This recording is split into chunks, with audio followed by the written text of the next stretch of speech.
happy National Storytelling Week. So we thought that maybe we should tell you a story. So I'm Lisa. And I'm Mark. And we are the authors of Roundabout Rabbits. So this is a children's picture book, beautifully illustrated by Kylie Dixon, and it is set in Newcastle. So, are you ready to hear the story? Yeah. Go. On a roundabout close to the big city's home lived 3 young rabbits, their dad and their mum.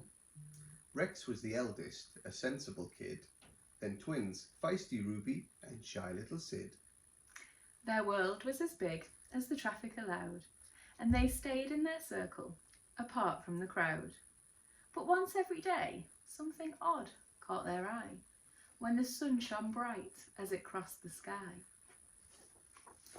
Something gleamed in the distance and sparkled like gold, and our rabbits would wonder, "What's this we behold?" Rex thought it was treasure, and Ruby did too, but shy little Sid simply hadn't a clue. One day, as the rabbits came out of their burrow, something was different. It made their brows furrow. The wheeled machines, which were always around, were replaced by combs, and there wasn't a sound.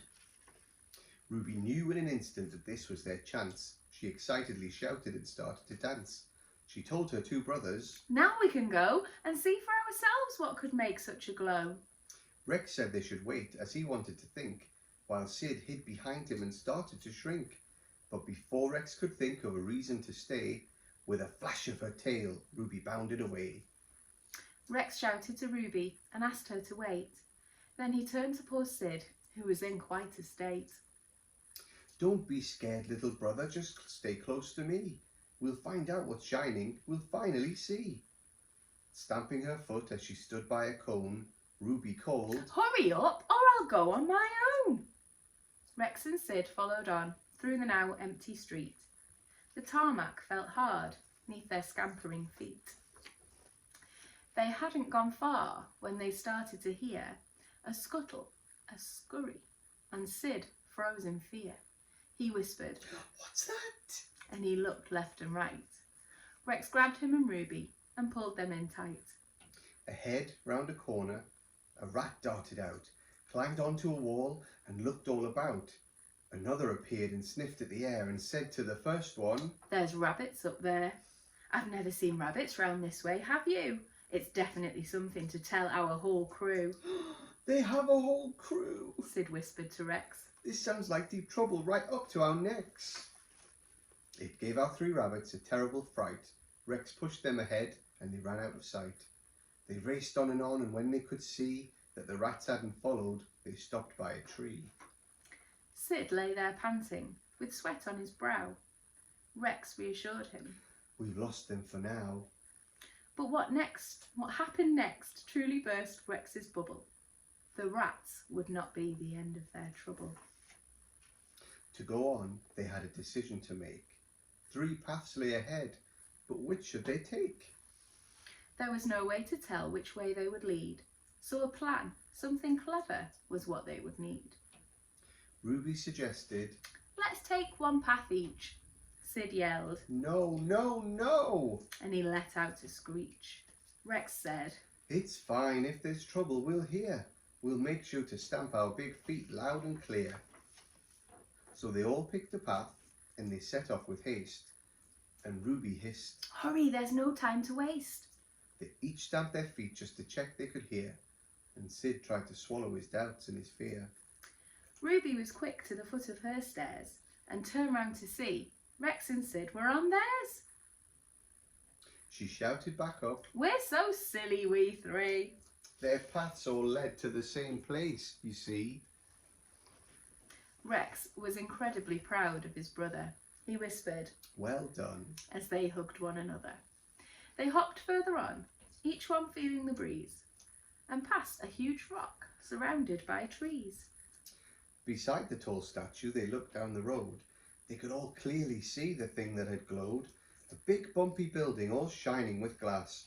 They finally knew they had got there at last. But as they drew closer, they saw with a quiver, between them and their goal, was an almighty river. They looked up and down, then saw all was not lost. Not too far away was a bridge to be crossed.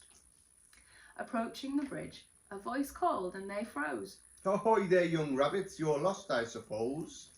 Please don't be scared, it's not often I see adventurous rabbits like you, plucky three. Glancing around, Ruby asked, Who said that? That's when they noticed, before them, a rat. Only me, Said the rat. and don't worry, you're safe. I live here by the river, my friends call me Rafe. What brings you to the river? Asked Rafe with a frown. I've never seen rabbits in this part of town, That building. said Ruby. What is that right there? Aha, Said the rat with a nod. let me share. At night it's alive with incredible sound. It makes me feel happy, fills the air all around. Why don't you stay here and listen with me? It's not often I enjoy it in good company. So the rabbits stayed on until day turned to night. The music began while the building gleamed bright. Hearing it play was the absolute best and made them all glad they'd set off on their quest. As the music was ending, Rafe looked up and said, It's time you three young ones were getting to bed. I'd love you to come back and see me one day and listen again to the music they play. We need to get home, agreed Rex. and fast, but those big scary rats, how will we get past? Which rats are they? Asked their newfound friend. So they told him their tale from beginning to end. Oh, them, don't worry, those rats aren't scary. Said Rafe. They're my mates, that's William and Mary. Tell them you know me when you get to the wall. I'm sure they'll be happy to help you all. So off the three went, retracing their track, as they tried to remember which way to get back. Up the road, to the stairs, together they ran, getting closer to where their journey began.